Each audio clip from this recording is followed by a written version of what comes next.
본 방송에서 제공하는 투자 정보는 투자 판단에 대한 조언입니다. 방송에서 제공하는 주식의 가치, 가격 상승 및 가격 하락에 대해서는 방송사에서 보장하지 않습니다.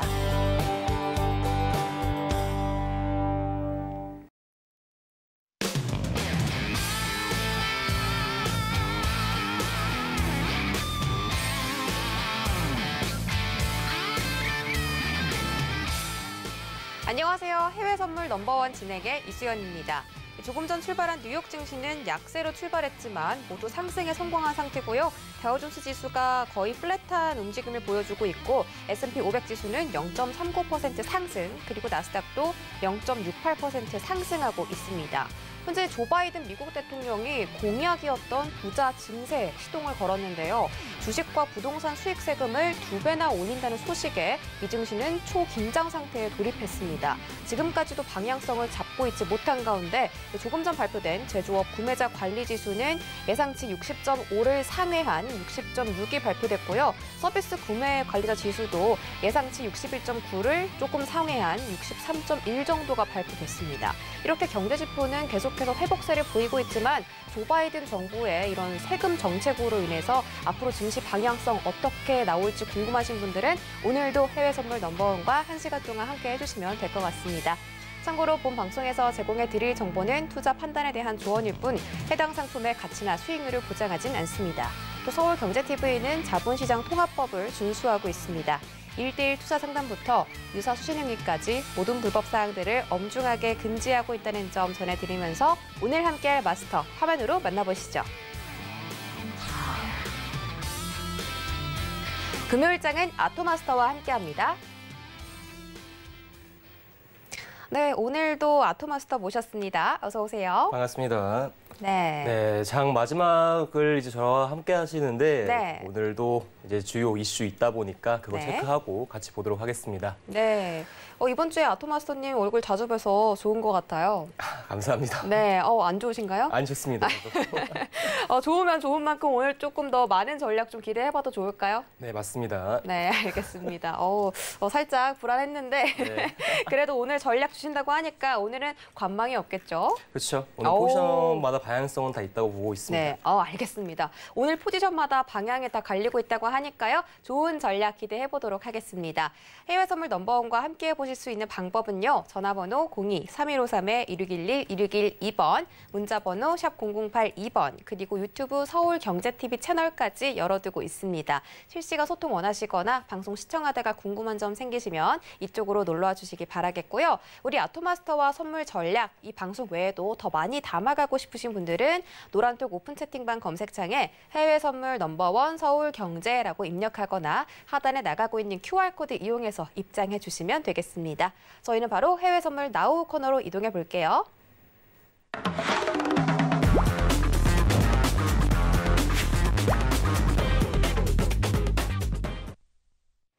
네, 오늘도 저희는 첫 번째로 나스닥부터 알아보도록 하겠습니다. 네, 함께 뜨는 기사 살펴보시면 지수가 지금 보합권에서 움직이고 있고 하락하는 줄을 겪고 있다. 그리고 이 세금 우려 때문에 우려가 점점 높아지면서 증시에는 부담이 느껴지고 있다. 이런 기사인데요. 어제죠. 오늘 낮에 이 백악관이 세금, 이 자본에 대한 세금을 물리겠다라는 그런 소식을 발표하면서 지금 주식시장 위험자산 선호도가 좀 많이 떨어지고 있다고 합니다. 하지만 인텔 셰어 주가 역시 5% 이상 하락을 하고 있고요. 지금 2분기 어닝이 좀 발표가 안 좋게 나온 것 같습니다. 애널리스트의 예상치보다 좀 떨어졌다는 발표고요. 아메리칸 익스프레스 역시 4% 떨어지고 있다라는 소식입니다. 지금 여러 가지 종목들의 주가가 하락하면서 증시가 하방 압력을 좀 받고 있는 것 같은데 게다가 조 바이든 행정부의 이런 세금 인상 소식 때문에 시장은 조금 더 불안한 모습을 보이고 있습니다. 현재 미니 나스닥은 어떤 시세 보이고 있는지 화면으로 확인해 보시죠. 네, 미니 나스닥 0.58% 상승해서 13,830선 지나가고 있습니다. 네, 오늘의 뷰 한번 체크해 보도록 하죠. 자, 지금 뒤에 선물 차트 띄워져 있는데 오늘 미증시 개장하면서 지금 방향성을 잡는 모습이거든요. 그렇죠. 일단은 저점 근처에서 반등이 한번 크게 나왔거든요. 전일 이제 새벽 정도에. 네. 그리고 지금은 이제 13,800선을 다시 회복하는 그림이 들어섰는데 네네. 그래도 저는 오늘 뷰는 조금 현재 방향성과 좀 다릅니다. 자, 오늘은 매도 방향성을 보고 있습니다. 제가 빠밤 안 했는데 아쉽네요. 그렇습니까? 네, 다시 한번 들어볼게요. 하나, 둘, 셋. 매도. 네. 첫 번째는 좀 잊어주시기 바라겠고요. 네, 우리 아토마스터님이 매도를 들어주셨습니다. 자, 지금 일단 1분봉으로 봤을 때는 정말 지루하게 오늘 거의 횡보를 계속하고 있잖아요. 그렇죠. 네. 그런데 아마 개장을 하고 나서 지금 이제 상승으로 확 올라가면서 13,800포인트까지 회복을 해준 상태고요. 그쵸. 오늘은 왜 매도를 일단 들어주신 걸까요? 일단은 시장에 주요 이슈가 있었기 때문이라고 생각을 네. 하고요. 일단 네. 자리값부터 먼저 말씀을 드려보도록 하겠습니다. 네. 자, 오늘 나스닥 13,856포인트에서 매도 봐주시면 좋을 것 같아요. 자, 13,000? 네, 13,856 여기 선 보이시죠? 네. 자, 이 구간에서 이제 매도 유효하겠습니다. 네, 알겠습니다. 13,856포인트에서 매도를 들어주셨고요. 자, 지금 856포인트면 한 20포인트 정도가 남았거든요. 그렇죠. 지금 상황에서 보게 된다면 20포인트 정도 가량이 남았는데 네. 일단은 시장의 전반적인 방향성 먼저 조금 체크를 하고 들어가도록 하겠습니다.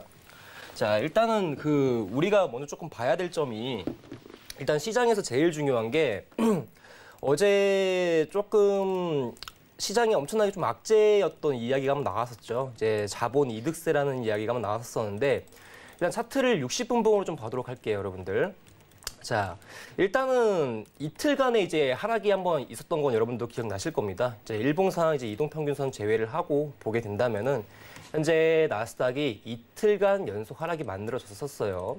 자, 그리고 나서 이제 수요일자에 이제 1%대 상승이 등장을 했는데 바로 이제 하락 반전이 이루어졌죠. 그리고 이제 마이너스 1%대로 다시 한번 상승분을 전부 반납하는 움직임이 등장을 했습니다. 자, 이유는 간단합니다. 이제 아까 우리 아나운서님께서 말씀 주셨던 네. 바이든 자본 이득세율이 이제 사실상 이제 2배 정도 가량 늘어난다라고 이야기를 하더라고요. 자, 시장의 고소득층 이제 어떻게 보게 되면 연간 100만 달러 이상의 수익을 가져가는 이제 중산층들에게 이제 기본적으로 이제 자본 이득률, 이제 자본 이제 이득세가 이제 20% 정도 됐었었는데 이 20%를 39.6%로 늘린다고 얘기가 나오더라고요. 거기다가 추가적으로 투자세까지, 투자에 대한 세금까지 포함하게 된다면 이제 40%가 넘어가는 이제 막강한 이제 세금이 부여가 되기 때문에 네. 사실 시장에서는 어떻게 보게 되면 사람들의 투자 선호도가 확실히 떨어져 버리는 거죠. 왜냐하면 세금률이 올라가다 보면은 사실 지금 가지고 있는 물량을 던져버리게 되고 이제 추후에 이제 기업들이라든지 볼 수 있는 법인세까지 이제 얘기가 나왔었잖아요. 그렇죠. 그렇죠. 그래서 법인세에다가 추가적으로 이제 자본이익세라는 세금까지 부과가 되다 보니까 사실 시장의 힘을 못 받는 그림이 등장을 한 거죠. 어떻게 보게 되면 악재였는데 일단은 여러분도 아시겠지만은 이 자본 지금 현재 미증시가 엄청 지금 중국과 더불어서 상당히 코로나 팬데믹 이전 경제 수준을 빠르게 회복을 하고 있어요. 그렇죠? 근데 그런 와중에 바이든이 지금 시기 적절하지도 않은 상태에서 왜 이런 이야기를 떨어뜨렸냐, 이제 이런 이야기가 나왔냐. 사실 바이든이 당선되기 전부터 걸었던 공약이었습니다, 여러분들. 그렇죠? 그러다 보니까 지금 그 얘기를 언제 하든가 상관은 없는데 사실 지금 어떻게 보게 되면은 저번에 이제 S&P 실적 발표 나오고 다음 주부터는 나스닥 실적 발표가 나오잖아요. 이제 성장주 위주의 실적 발표가 나오는데 조금 타이밍이 좋지 못하게 이야기가 나온 건 맞습니다. 아무튼 사람들이 현재 기업들 간의 실적 발표를 좀 기다리고 있는 와중에 어떻게 보게 되면 엄청난 악재가 시장에 떨어진 거죠. 자, 그런데 이제 우리가 생각을 좀 해야 되는 거는 이 증세가 도입이 되긴 돼야 됩니다, 여러분들. 이게 어떻게 보게 되면은 악재일 수는 있지만은 시장에 꼭 필요한 증세라고 저는 생각을 하거든요. 이유는 간단해요.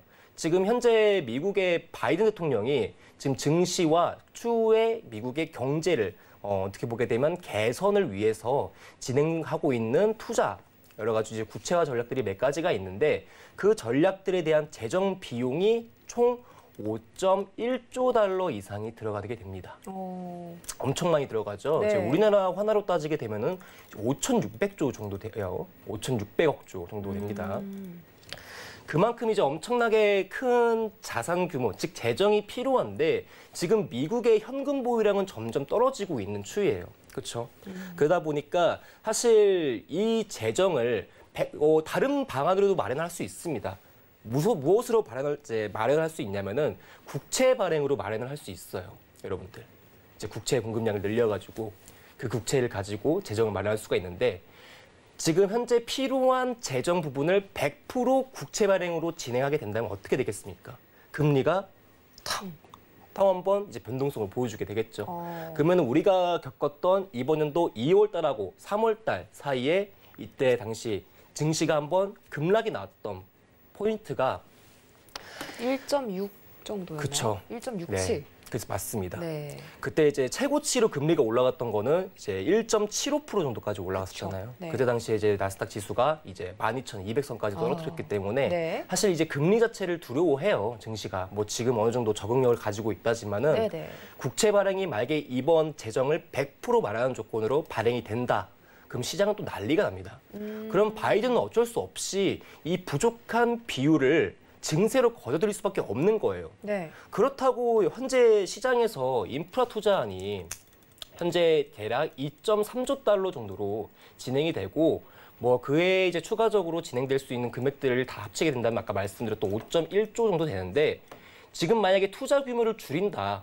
여러분들 네. 2.3조를 만약에 2조로 그러니까 1조 정도로 줄여가지고 시장에서 이제 투자 발안을 내게 된다면은 사실 증세에 대한 부분은 걱정은 없겠죠. 예전보다는 2배 정도 가량 절감이 된 상태다 보니까.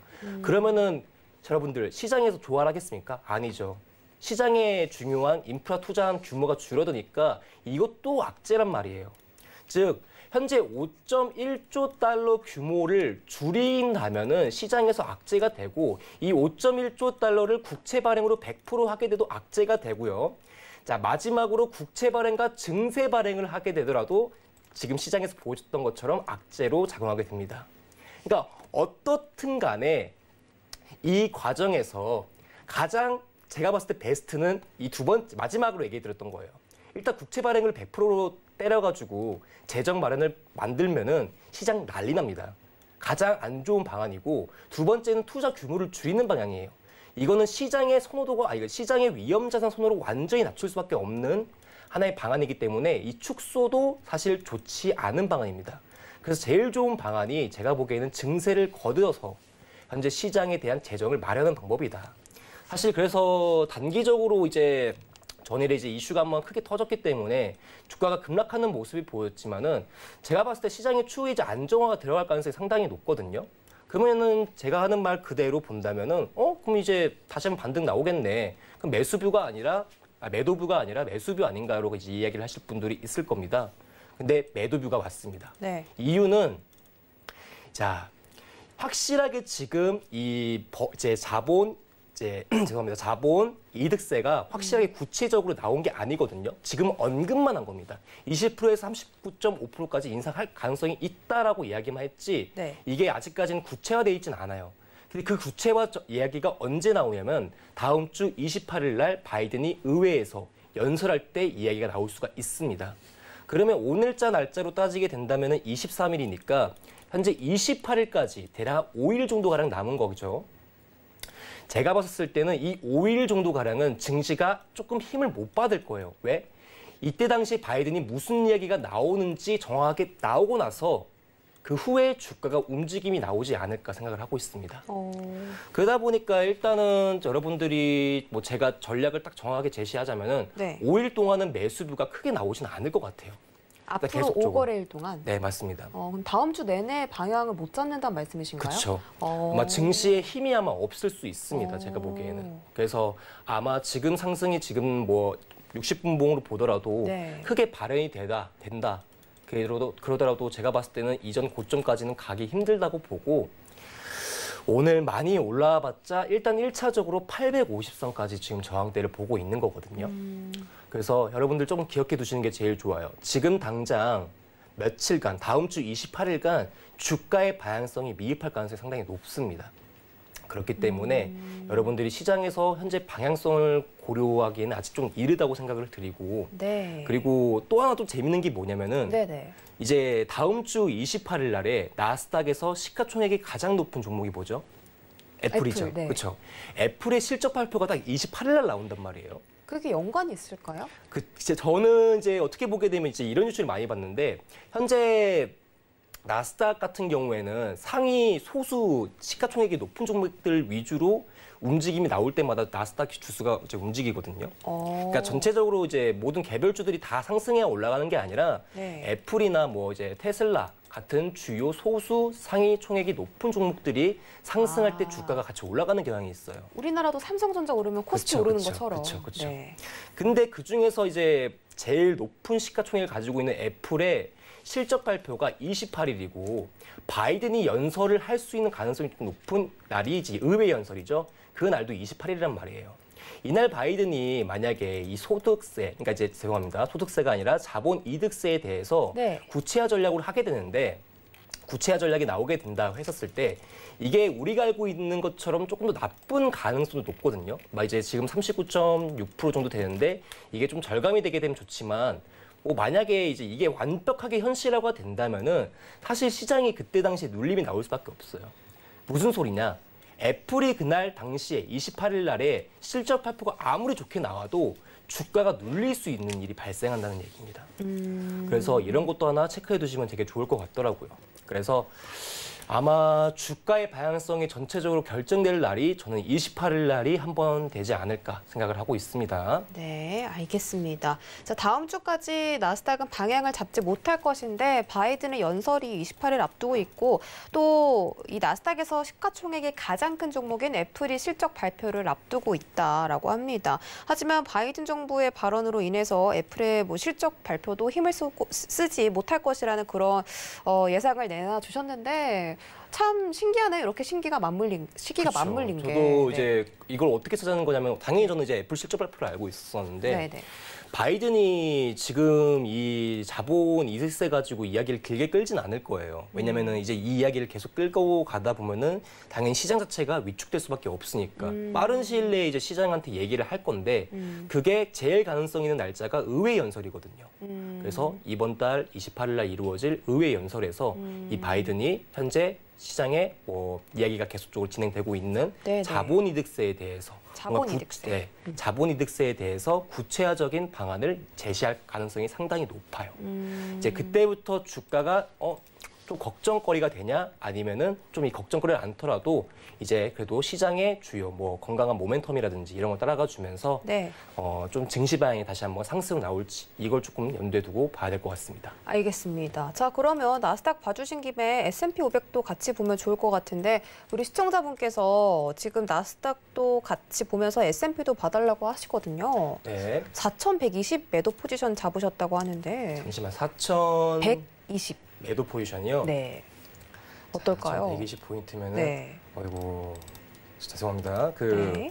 상당히 저가 쪽에서 잡았는데 정확히 뒷자리까지는 말씀을 안 주신 것 같아요. 맞죠? 그래서 정확하게 4,120 맞나요? 아, 4,120이라고 말씀을 주셨는데 네. 지금 매도를 잡으셨으면 손실을 좀 많이 보고 계실 것 같아요. 그렇죠. 근데 네. 이게 지금 혹시나 방송을 보고 계신다면은 네. 이거 하나만 좀 알려주셨으면 좋겠어요. 네. 언제 매도를 잡았는지 좀 궁금하거든요. 아. 그래서 날짜도 한번 말씀해 주시면 좋겠습니다. 네. 네, 오늘 기준으로 말씀을 해주시면 좋을 것 같아요. 자, 일단은 지금 제일 중요한 게 아마 어디까지 손절을 둬야 될까. 어차피 지금 제가 보기에는 좀 냉정한 얘기지만은 손절 시기를 상당히 좀 놓친 것 같아요. 네. 그렇죠. 그럼 최소한 지금 시점에서 손실폭을 줄이려면 어디까지 내려올 수 있는가? 네. 근데 그 과정에서 중요한 건 어디까지에서 저항이 나올 수 있는가? 네. 어떤 저항을 맞고 내려올 수 있는가가 제일 중요하거든요. 일주일째 들고 계시다고 하는데요. 네. 포지션 자체가 조금 이제 상당히 좀, 좀 깊은 상황인데, 네. 자, 일단 얘기해 드릴게요. 자, 정확하게 말씀드리도록 하겠습니다. 네. 자, 일단은 지금 딱 두 가지만 써서 말씀드려보도록 할게요. 자, 현 시점에서 지금 두 포인트짜리까지 한번 보겠습니다. 네. 4,156포인트가 돌파돼 버리면은 현재 S&P를 손절을 주시는 게 맞을 것 같습니다. 일단은 지금 상황에서는 아까도 말씀드렸지만 손절 시기를 상당히 놓치셨고요. 네. 그리고 이제 지금 현재 상황에서 중심값과 중심값이 연결되는 저항값이 150에서 156포인트 정도 가량이 되는 저항대거든요. 그러니까 어떻게 보게 되면 현 시점이 S&P를 매도하기에도 좋은 자리이긴 한데 이제 156포인트가 밀리고 다시 한번 올라간다 했었을 때는 사실상 조금 이 매도 포지션을 유지하기는 많이 어려울 것 같습니다. 아시겠죠? 네. 그러니까 156포인트가 조금 돌파가 되면 손절을 주고 과감히 손절을 주고 다음 기회를 찾아보시는 것이 중요할 것 같습니다. 아, 알겠습니다. 자, 지금 손절 라인까지 좀 제시를 해드렸는데 일주일째 좀 많이 들고 계시면서 걱정을 하셨을 것 같아요. 사실상 저도 그 생각 가지고 그제 날짜를 물어봤거든요. 네. 이유는 뭐냐면은 지금 전체적으로 S&P가 저점을 지금 4,110 레인지에서 4,120 레인지 정도로 유지하고 있는데 아마 추격 매도는 안 들어가셨을 것 같아요. 왜냐하면 네. 저점 근처였기 때문에 매도는 안 들어가셨을 거고 그 전부터 들고 계셨을 가능성이 상당히 높다라고 생각이 들었거든요. 네네. 그래서 이제 내 날짜를 한번 물어봤던 거는 그동안 얼마나 좀 힘들었었을까 조금 이제 그쵸. 네, 그거를 좀 생각해서 네. 말씀드린 거였고 네네. 그래도 더 큰 손실, 더 큰 화를 일으킬 가능성이 좀 높은 자리잖아요. 그러다 보니까 이번에 네. 제가 아까 말씀드렸던 자리값이 넘어가게 되면 네네. 조금 이제 아깝고 아쉽고 좀 아프더라도 마음이 좀 아프더라도 네. 포지션은 던지시는 게 맞습니다. 아, 알겠습니다. 지금 자리에서는 좀 매도를 하셔서 손실을 최대한 줄이는 게 맞다라고 보시고요. 다른 시청자분들께서도 지금 시청하시다가 내 자리값은 어떡하지 하시는 분들 문자나 전화도 좋고요. 유튜브 상담까지 좋으니까요. 많은 댓글 접수해 주시기 바랄게요. 네, 저희 여기서 나스닥 정리해보도록 하고 다음으로는 골드 알아보도록 하겠습니다. 함께 뜨는 기사 살펴보시면 국채금리가 지금 안정화되고 있고 또 달러까지 약세를 보이면서 골드가 3주째 상승세를 보이고 있다라고 나와 있습니다. 그리고 지금 골드가 약간 변화했다고 하는데 다음 주에도 FOMC 미팅이 있습니다. 연준 사이트에 들어가 보면 다음 주 27일에서 28일 정도에 이 FOMC 회의가 예정되어 있는데 이런 이슈를 기다리면서 골드 투자자들이 관망세를 또 보이고 있다라는 기사입니다. 자, 현재 금 시세는 어떻게 흘러가고 있는지 화면으로 확인해 보시죠. 네, 골드는 하락세 걷고 있습니다. 0.43% 떨어진 1,774.7달러 선 지나가고 있네요. 네, 골드 뷰 함께 체크해 보시죠. 하나, 둘, 셋. 네, 현란하게 매도를 딱 들어주셨어요. 네, 골드는 지금 매도를 거의 한 3주째 보고 계신 게 맞나요?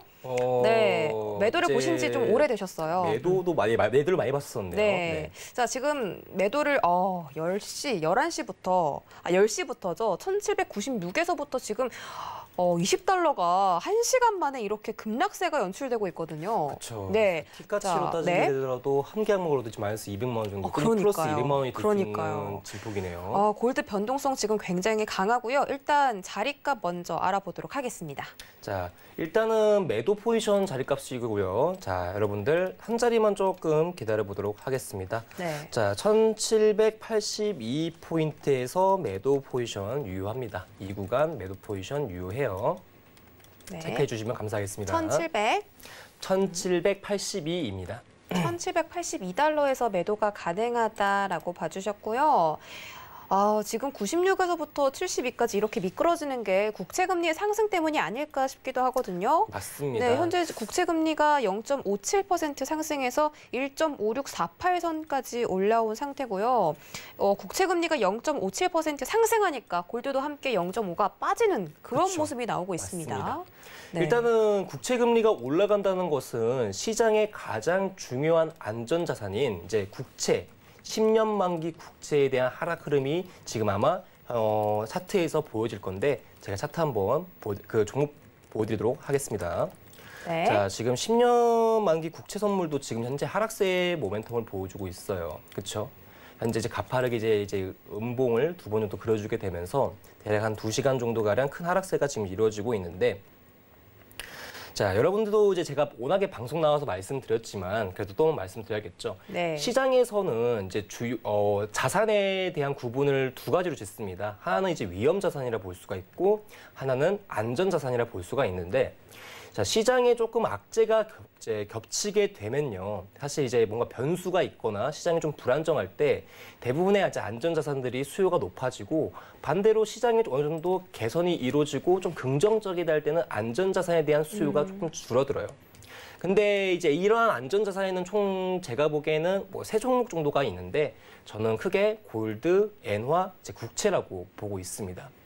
자, 그 중에서 가장 시장에서 무조건 체크해야 되는 게 이 국채예요, 여러분들. 자, 어떻게 바라봐 주시면 제일 좋냐면은, 자, 안전자산에 대한 당일 방향성은 국채 흐름에 결정된다라고 보셔도 되거든요. 여러분들이 아마 제일 매매를 많이 했을 때, 그러니까 뭔가 종목적으로 많이 했을 때 아마 엔화나 반대로 좀 골드도 많이 하실 거예요. 뭐 지수 종목도 뭐 포함이 되겠지만은 아마 이 두 종목을 좀 굉장히 좀 많이 하실 텐데. 이 채권에 대한 모멘텀이 하락이 되게 되면 전반적인 안전자산 종목들이 조금 떨어지는 그림이 등장을 하게 됩니다. 그래서 여러분들이 골드 투자를 하실 때는 무조건적으로 이 채권에 대한 가격을 매일매일 체크해 주셔야 돼요. 자, 아무튼 현 시점에서 국채에 대한 하락으로 인해서 골드도 똑같이 그 영향을 좀 받아 안전자산에 대한 수요가 조금 줄어들고 있는 상황입니다. 자, 그렇기 때문에 지금 현 시점에서는 오늘 당일 방향성만 좀 본다면은 골드는 현재 매수보다는 이제 매도 포지션 조금 더 어울리는 거고. 자, 그리고 저는 뭐 전반적으로 한 자리만 더 체크를 해드리도록 할게요. 네. 자, 혹시나 지금 골드 매수 들어가신 분들 무조건 있을 거예요. 저는 무조건 좀 확신을 하는데 네. 왜냐하면 그전까지 계속적으로 들어 올려주던 추세였기 때문에. 그러다 보니까 이제 매수를 조금 공격적으로 진입하신 분이 있고 현재 큰 하락이 이루어진 상태에서 어떡하지? 라고 하는 분들 무조건 있을 겁니다. 자, 지지점 여기 깨지면은 골드가 또 한 번 크게 하락하니까 체크해 주세요. 자, 1771포인트 깨지면은 여러분들 과감히 손절 주셔야 됩니다. 네. 너무 위험해요. 아시겠죠? 네. 자, 일단은 전략을 또 추가적으로 말씀을 드리고 싶은데 여러분들이 아마 이제 골드 지금 현재 시장에 사실 엄청나게 재료가 많아요. 그렇죠? 그 현재 보게 되면은 악재도 좀 많이 있고 호재도 많이 있는데 네. 이제 우리 아나운서님이 말씀해 주셨던 것처럼 좀 있으면 이제 FOMC 회의잖아요. 그렇죠. 근데 이번 FOMC 회의가 저는 그렇게까지 영향성이 많이 있다고 생각은 하진 않아요. 왜냐면은 어느 정도 FOMC를 조금 기다리고 뭔가 FOMC를 기다리고 뭔가 좀 이제 어떤 이야기가 조금 나올 수 있을 가능성 있잖아요. 그러니까 호재라든지 악재라든지 뭔가 던져지고 나서 연준의 말을 많이 기울이는데 현 시점에서는 그렇게까지 많은 뭐 이제 소스가 많이 없거든요. 연준한테 바랄 이슈가 없다. 네, 맞습니다. 네. 그래서 뭐 지금 조금 생각할 수 있는 게 뭐냐면은 뭐 테이퍼링 그거는 절대 뭐 지금 시장에서 나올 수가 없을 것 같고 아마 이제 인플레에 대한 이야기가 또 한 번 나올 가능성이 높아요. 그렇죠? 그러다 보니까 뭐 이제 인플레에 대한 뭐 어떻게 얘기가 또 나오게 되고 그 이야기에 대해서 연준은 또 이런 얘기를 할 겁니다. 우리는 지금 현재 뭐 인플레에 대해서 걱정하지 않다. 뭐 사실 지금 그리고 금리 변동성도 심하지 않아가지고 인플레를 좀 우려할 만한 장도 아니죠. 그러니까 이제 이번 FOMC 같은 경우에는 큰 내용 없이 끝날 가능성이 상당히 높거든요. 네. 그러다 보니까 이번 FOMC는 조금 가볍게만 좀 봐주시고 제가 보기에는 현재 시장 자체만 좀 계속적으로 바라봐 주시면 되게 좋을 것 같아요. 네. 자, 그리고 지금 현재 골드가 좀 저점까지 내려왔다가 71.3에서 반등이 이루어지고 있어요. 그렇죠? 네. 자, 일단은 제가 봤었을 때 지지를 지금 한번 지켜주고 있는 그림인데 네네. 자, 현 시점에서 자, 여러분들 뭐 어떤 여러분들이 지금 매수 포지션 어디서 가지고 있는지 모르겠지만 제가 보기엔 지금 많이 올려봤자 80 정도밖에 지금 잡히지 않거든요. 80에서 82 정도 여러분들. 네. 그래서 최대한 여러분에게 이제 자리값에서 손실을 좀 보고 있다 하시면은 이 구간 근처까지 기다리셨다가 손절 레인지를 조금 줄여 나가시는 게 제일 좋고 반대로 70일 레인지가 완전히 깨진다 했었을 때는 과감하게 손절 처리해 주시는 게 좋을 것 같습니다. 알겠습니다. 자, 지금 정확하게 우리 아토마스터께서 말씀해 주셨던 지지라인인 1771포인트를 딱 20분에 터치를 하고서 올라가는 그런 모습이거든요. 맞습니다. 네, 이런 상황을 보다 보니까 지금 이런 힘으로는 1780에서 82달러까지가 골드가 최대로 상승할 수 있는 힘을 갖고 있는 것 같다. 이렇게 말씀해 주셨습니다. 따라서 조금 더 안전하게 트레이딩하고 싶으신 분들은 1782달러에서 매도를 들어가시는 게 좋겠다라고 말씀드렸고요. 여기까지 골드 알아봤습니다. 자, 다음 상품 크루드 오일 알아볼까요? 네, 함께 뜨는 기사 살펴보시면 오일이 지금 조금 상승하고 있다고 하는데 유럽과 미국 지역의 수요 회복 기대감으로 인해서 오일 상승하고 있다고 합니다. 오일 금요일에 이런 수요 회복 기대감 때문에 올라갔고 미국과 유럽 측에서 지금 경제 지표가 회복이 되고 있고 또 이 폐쇄도 완화되다 보니까 이런 수요적인 측면에서 기대감이 커지고 있는 것 같습니다. 하지만 여전히 인디아 측에서 코로나19 확진자가 너무 많기 때문에 세계 최대 수요국 중에 한 명인 이 인도, 한 국가인 인도에서 이렇게 수요에서 우려가 나온다면 앞으로 유가의 방향이 좀 엇갈릴 것 같은데요. 현재 크루드 오일 가격 어떻게 흘러가고 있는지 화면으로 확인해 보시죠. 크루드 오일 가격은 1.4%대 급등 나오고 있습니다. 62.30달러 선 지나가고 있네요. 네, 오일 바로 체크해 볼게요. 하나, 둘, 셋. 오일은 매수 들어주셨습니다. 자, 최근에 또 오일로 좀 매매를 하셨는데 네. 일단 그런 이야기 자세하게 들어보고 지금 급등세가 나오고 있어요. 네네네. 네, 오일 뷰 한번 보도록 하겠습니다. 매수를 들어주셨습니다. 네. 자, 매수 자리값을 한번 들어볼게요. 자, 여러분들 근처 자리값 오게 되면은 매수 유효한 자리 하나만 말씀드려 보도록 하겠습니다. 네. 61.80포인트만 좀 바라봐 주시면 좋을 것 같아요. 알겠습니다. 자, 61.80달러에서 오일은 매수가 가능하다라고 봐주셨고요. 지금 62.34까지 터치를 한 상태인데 지금 골드도 1시간 동안 급락이 나왔지만 유가도 마찬가지로 1시간 동안 급등이 나왔어요. 그쵸. 네, 지금 뭐 반대로 흘러가는 것 같기도 하고 일단 유가가 너무 잘 흘러가고 있는 이유가 좀 있을까요, 현재? 일단은 저는 계속적으로 저는 방송 나올 때마다 유가를 거의 매도비로 본 적이 없는 것 같아요. 그래서 네. 최근에는 네. 매수를 계속 봐주셨죠. 네. 그래서 이전에 한번 좀 큰 급락이 나온 적이 있었었는데 네. 이때 이슈가 단순했었습니다. 수요에 대한 그 불안세, 경계감으로 인해서 유가가 한번 하락했었는데 이때 당시에 제시가 됐었던 게 시장에서 경기 개선을 도와줄 수 있는 어떻게 보게 되면 부양, 특히 인프라 투자 관련 얘기가 한번 나왔었단 말이에요. 네. 근데 그 인프라 투자에 대한 그 규모가 수축될 가능성이 상당히 높다라는 이야기가 나오자마자 시장에서는 좀 발빠르게 유가부터 좀 크게 하락하는 모습도 같이 나왔습니다. 아마 이날 당시에 나스닥도 같이 하락을 했을 거예요, 여러분들. 증시도 한번 하락세가 이루어졌을 겁니다. 아무튼 간에 지금 반전 상승이 이루어지고 있는 과정인데 저는 오늘 어차피 여러분들 재밌는 거 얘기 하나 알려드릴게요. 네. 지금 유가가 오르거나 내려갔을 때 나올 수 있는 이야기는 딱 한 가지예요. 수요 둔화나 수요 개선. 이 두 가지 이야기밖에 안 나옵니다. 일단은 시장에서 움직임이 다 나오고 나서 끝나고 나오는 시점에 그 얘기가 덧붙여서 나올 거예요. 지금 제가 보기에는 유가에 대해서 지금 크게 이슈가 없거든요. 증시 상황 맞춰서 따라가는 게 맞겠고 그리고 이전에 한번 이 근방에서 매수 지지를 회복하고 다시 들어 올렸고 이때 제일 중요했던 게 뭐였냐면은 여러 가지 IEA의 경제 개선 구도라든지 추가적으로 지정학적 리스크 그리고 이때 당시에 공급에 대한 차질 문제까지 생기면서 주가가 한번 크게 올라갔었어요. 제가 보기에는 그 지지력을 아직까지 또 바탕으로 잡아주고 있는 상황이거든요.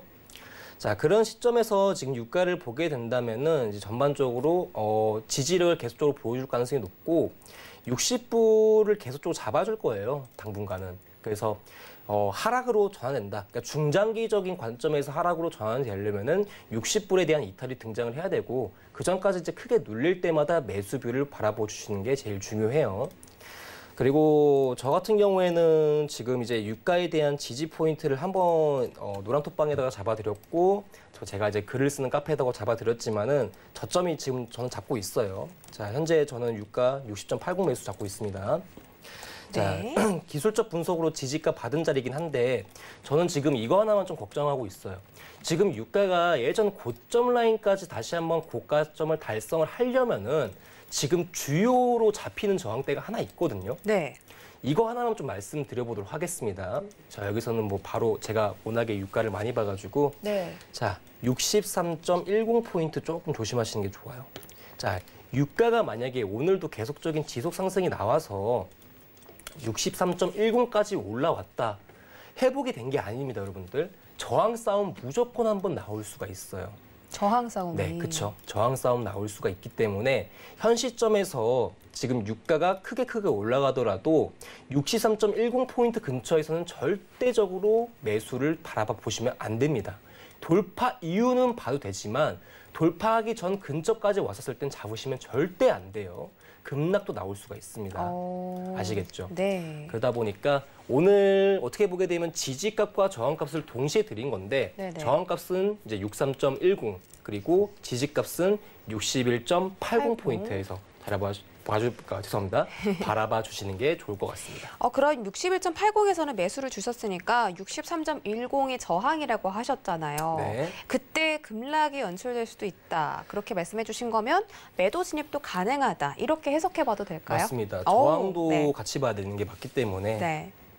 그리고 해외 선물의 가장 매력 포인트가 양방향성 매매. 아니니까. 그쵸. 그래서 아무리 올라가더라도 이제 눌릴 수 있는 자리값에서는 또 매도 대응을 해보시는 것도 이제 수익에 큰 도움이 될 수 있으니까 네. 오늘 지지값과 저항값 조금 체크해서 바라봐 주시길. 네, 알겠습니다. 하지만 크루드 오일에 대해서는 좀 중기적으로 봤을 때 67달러, 65달러 이상도 가능하다 네, 이렇게 충분히 봐주셨잖아요. 가능하다고 보고 있어요. 이 63.10이 저항선인 이유가 있을까요?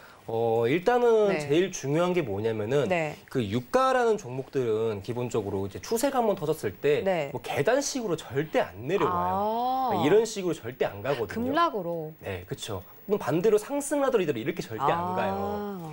무조건 장대 음봉 아니면은 장대 양봉으로 주가에 대한 방향성이 등장을 하게 되는데 네. 뭐 이때 당시에 보시더라도 아시겠지만은 주가가 이때 당시에 이제 엄청나게 매집하다가 상승 국면일 때 계단식으로 한 게 아니라 장대 양봉 출현으로 이제 주가가 상승 범위를 넓혀준 거거든요. 그렇죠? 네. 그리고 이때 당시 고점 구간에서도 하락으로 전환될 때도 반대로 계단식 하락 나온 것도 아니고 60분봉으로 큰 하락 음봉을 만들면서 이제 주가가 하락을 했기 때문에 네. 유가는 뭔가 계단식 상승이나 뭐 계단식 하락 같은 조금 느린 움직임으로 추세를 주기보다는 장대 양봉, 장대 음봉 이후 추세를 주는 모습이 진짜 많아요. 그렇기 때문에 저는 항상 유가에 대해서 방향성 좀 고려할 때 네. 어느 시점에서 60분봉 마감이 뭐 장대 음봉이냐, 장대 양봉이냐 이 포커스를 상당히 보는데 네. 자, 차트 보시게 되시면은 네. 이달 당시에 이제 그 음봉이 등장을 하게 되는데 유가가 예전 고점 근처에서 엄청나게 매집하던 자리가 있었어요. 그렇죠? 보이시죠? 그 자리값이 사실 이제 62.90포인트부터 63.10포인트까지 계속적으로 유가가 지지력을 받아줬었는데 이 구간을 크게 음봉으로 마감을 시켜버렸거든요. 즉 하락 마감을 시켰다고 볼 수가 있는 거죠. 그럼 이전 매물대 같은 경우에는 매수로 작용했다면은 돌파로 무너졌으니까 현 시점에서는 올라오게 된다면은 눌림으로 작용할 가능성이 상당히 높아요, 여러분들. 그러다 보니까 원래는 이제 밴딩으로 봤었을 때는 62.90부터 63.10까지는 보셔야 되는데 그냥 하단값 바라봐 주시면 좋을 것 같습니다. 네, 알겠습니다. 오일은 또 양방향으로 자리값을 알려주신 데다가 꿀팁을 또 이렇게 말씀해 주셨는데 항상 급등이나 급락, 장대 음봉과 양봉 이후의 추세가 나오는 그런 확률이 높다라고 말씀을 해주셨어요. 그래서 오일은 63.10 터치한다면 장대 음봉으로 조정이 나올 수 있는 것이고 61.80 지지선 터치한다면 장대 양봉으로 매수가 나올 수 있기 때문에 그 자리값에서 트레이딩 하시는 점 참고해 보시기 바랄게요. 네, 저희 다음 상품은 유로 FX 알아보도록 하겠습니다. 자, 함께 뜨는 기사 살펴보시면 자, 달러는 지금 떨어지고 있다고 하는데 트레이더들이 이 테이퍼링, 자산 매입 축소에 대한 타이밍을 좀 재평가하면서 달러가 약화되고 있고 암호화폐 시장은 전락하고 있다, 떨어지고 있다라고 나와 있습니다. 자, 말씀드렸던 것처럼 다음 주에 연준 FOMC 회의가 예정되어 있고 그 회의에서 과연 테이퍼링을 발표할 것이냐 아니면 언급이라도 할 것이냐라는 논쟁 때문에 달러가 좁은 범위에서 계속 움직이는 그런 흐름을 보여주고 있다고 합니다. 자, 현재 달러는 이런 흐름이고 유로 FX는 어떻게 흘러가는지 시세 확인해 보시죠. 네, 유로 FX는 강한 상승 보여주고 있습니다. 0.47% 올라서 1.20770 달러 지나가고 있습니다. 네, 유로 FX 뷰 확인해 볼게요. 하나, 둘, 셋. 유로 FX 관망입니다. 오늘 관망 안 들기로 그렇습니다, 하셨잖아요. 여러분들. 제가 이제 골드 이제 네. 오일 나스닥까지만 생각을 하고 있었는데 유로 FX가 아차했네요. 자, 죄송합니다. 그러니까 이번 주 초반에도 이제 유로 FX는 관망을 해주셨어요. 네, 맞습니다. 네, 여전히 고점에 대한 부담이 좀 있다라는 의견이신데 오늘도 같은 의견인가요? 네, 맞습니다. 지금 현 시점에서 달러도 사실 이제 저점 근처에서 이제 움직임이 없고 네. 유로 FX도 이제 이날 당시 고점 찍은 다음에 거의 횡보하는 이제 식의 움직임이 나오고 있거든요. 네. 자, 그러면은 뭐 사실 지금 시황에서 뭐 테이퍼링이라든지 뭐 FOMC 내용을 지금 제가 꺼낼 수는 없을 것 같고 너무 지금 시기상조라고 생각을 하고 있고요. 네.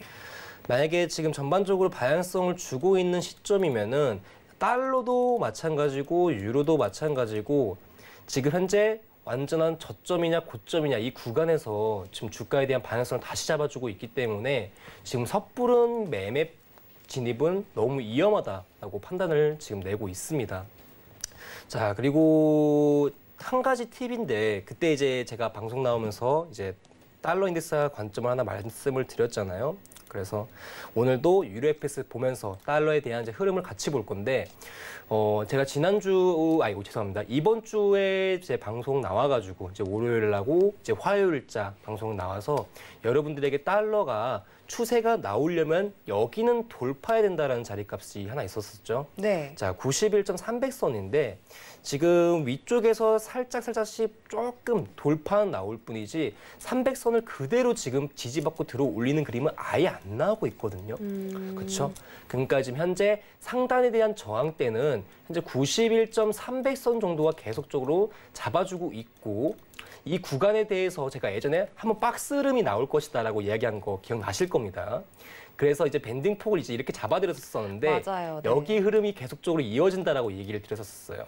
어차피 제가 보기엔 시장에서 통화에 대한 지금 아직까지 큰 이슈가 없기 때문에 네. 증시에서는 뭔가 방향성을 좀 찾아주는 그러니까 약간 박스나 횡보가 나올 가능성이 상당히 높다라고 이야기를 드렸었습니다.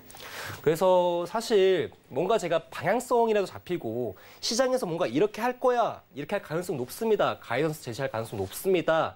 이렇게 이제 뭔가 제한이 될 수 있는 이제 재료가 있다면은 여러분들에게 언제든지 방향성이라든지 이제 가능성에 대해서 이야기를 드리는데 지금은 시장에서 그렇게 들려오는 이야기가 아직은 없어요. 지금은 조금 더 중요한 게 뭐냐면은 지수 종목 관련해가지고 아까 네. 말씀드렸던 자본이득세거든요. 이 자본 그렇죠. 이득세가 달러에 영향을 미쳐서 이렇게 유로 FX까지 좀 시가나 주가를 변동할 수 있는 그런 영향도 있을까요? 아니에요.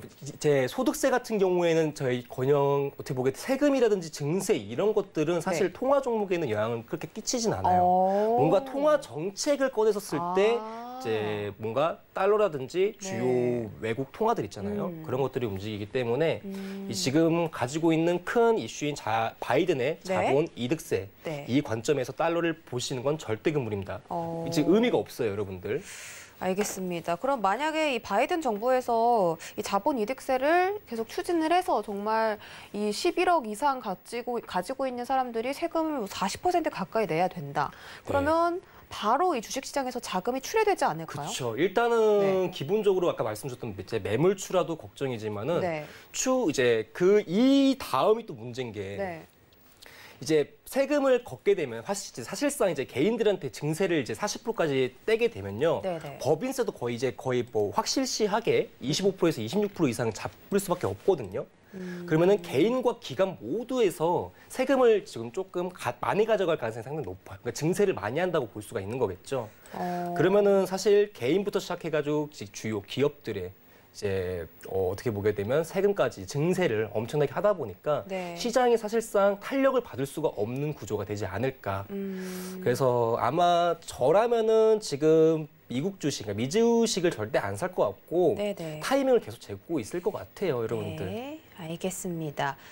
자, 유로 FX는 시황까지 이렇게 다뤄드렸고요. 저희가 나스닥에 대해서 궁금해하시는 분들이 많기 때문에 나스닥을 다시 넘어가서 살펴보도록 하겠습니다. 자, 나스닥 차트를 함께 체크하시면 지금 우리 아토마스터가 주신 자리값이 13,856이거든요. 지금 네. 딱 13,856선 지나가고 있고 지금 그 자리값에서 시청자분들이 체결을 좀 하신 것 같아요. 네. 그래서 지금 대응 방법을 좀 바로 말씀해 주시면 좋을 것 같거든요. 맞습니다. 네. 자, 어차피 지금 63밖에 안 와가지고 손절 레인지 적당히 잘 잡으신 분들, 자, 이거 손절도 알려드리겠습니다. 네. 자, 지금 56에서 매도 잡으신 분들은 정확하게 70까지만 손절 잡아주세요. 네, 70까지. 그러니까 13,870까지 손절 잡아주시고, 네. 자, 현 시점에서 돌파돼야 되는 자리가 하나 있습니다. 아까 네네. 차트 조금 봤는데 여기만 깨져주면 돼요. 46포인트. 46포인트. 네. 자, 846포인트가 깨진다면 추가적인 하락이 이제 발생할 수가 있는데 무조건적으로 820선까지는 무조건 내려와요, 여러분들. 그러면 손절가는 870포인트라고 말씀해 주셨고요. 856에서 매도를 들어가신 분들은 46선이 깨지는지를 지켜보셔라. 846선 이탈한다면 820포인트까지는 맞습니다. 추가 하락 가능하다라고 말씀을 해주셨습니다. 지금 자리에서 네네. 보게 되면 30포인트 이상 하락이 나올 수가 있는 자리죠. 그럼 수익이 좀 꽤 나겠네요. 그렇죠. 네, 알겠습니다. 자, 856선 들어가신 분들 참고해 보시면 좋을 것 같고 익절 가격을 그럼 뭐 820포인트 정도 말씀드리면 될까요? 1차를 일단은 죄송합니다. 네. 그냥 보세요. 820까지 그냥 열어두고 보셔도 됩니다. 알겠습니다. 자, 지금 60포인트까지 넘어가는데 10포인트 조금 더 오르면 지금 손절을 기다리고 계실 것 같거든요. 맞습니다. 손절 무조건 주셔야 돼요. 오버슈팅도 나올 수가 있기 때문에 무조건 진입하신 분들 손절 주시고 네. 그 손절이 있어야 다음 진입이 있어서 수익을 가져올 수가 있습니다. 네. 자, 지금 참 이상한 게 채권 가격은 계속 올라가고 있는데 나스닥도 함께 올라가는 게 의문이거든요. 근데 네. 사실 지금 시장에서 볼 수 있는 스탠다드 금리가 사실 막 그렇게까지 지금 올라가고 있는 상황은 아니에요. 지금 근데 저희가 방송을 하는 와중에 1% 이상 상승을 해줬어요. 잠시만요. 네, 지금 1.57까지 올라왔습니다. 1.5754까지 올라왔고 그럼에도 불구하고 나스닥과 S&P 모두 본장도 그렇고 선물 시장도 그렇고 상승을 강하게 해주는 그런 평소와는 다른 장이 펼쳐지고 있어서 지금 약간 이제 대응하시는 분들은 좀 당황을 하셨을 것 같아요. 그렇죠. 네. 네, 여러분 차트 한번 볼게요, 여러분들. 네. 자, 지금 금리 차트를 켜드렸는데, 네. 자, 보겠습니다. 금리는 걱정할 수 있는 구간 딱 하나만 보시면 돼요. 금리가 1.6%를 돌파하는지 안 하는지 관점만 바라봐 주시면 될 것 같거든요. 지금은 좀 상승기 때 이제 우리 아나운서님 말씀처럼 네네. 지금 들어 올리는 시점에다가 어떻게 보게 되면 금리 상승과 이제 동반하여 증시가 지금 같이 올라오고 있는데 네. 제가 보기에는 아직까지는 걱정할 레벨까지는 아니다라고 보고 있거든요. 그래서 1.6%까지 돌파가 된다면은 이 매수세의 힘은 조금 사그라들 것이다. 바라봐 주시면 좋을 것 같습니다. 네. 참 이상하게 채권 금리가 오르면 시장이 떨어지는 그런 시장을 연출하다가 지금은 또 반대로 함께 오르는 장이 나오고 있는데 네, 지금 저희가 이런 시황까지 다 챙겨드리면서 자리값 드렸으니까 오늘 성공 트레이딩 해보시기 바라겠고요. 마지막으로 짧게 한 말씀 부탁드릴게요. 자, 저는 사실 여러분들 진입이 되어 있는 나스닥 하나만 좀 말씀드릴게요. 버티지 마세요. 56 관점에서 손절 70 딱 끝나게 되면은 무조건 손절 주세요, 여러분들. 900선까지 날아갈 수도 있으니까 무조건 56포인트에서 매도 진입하신 분들은 네. 손절 1870선까지 잡아주시길 바라겠습니다. 알겠습니다. 자, 가만히 있지 말고 대응을 꼭 하자라고 다시 한번 여러분께 조언해 드렸습니다. 자, 1시간 동안 고생해 주신 아토마스터 보내드리기 전에 방송 외에도 함께하고 싶으신 분들은요. 노란톡 검색창에 해외 선물 넘버원 서울경제라고 입력하고 들어와 주시면 되겠습니다. 아토마스터 보내드릴게요. 고맙습니다.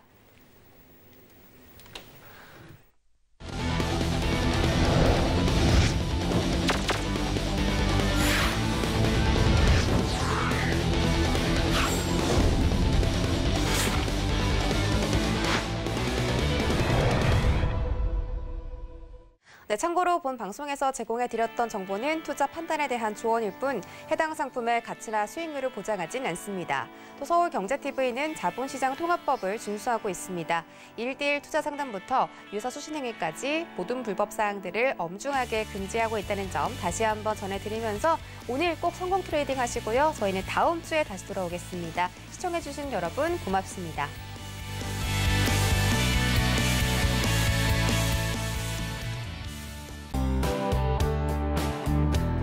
본 방송에서 제공하는 투자 정보는 투자 판단에 대한 조언입니다. 방송에서 제공하는 주식의 가치, 가격 상승 및 가격 하락에 대해서는 방송사에서 보장하지 않습니다.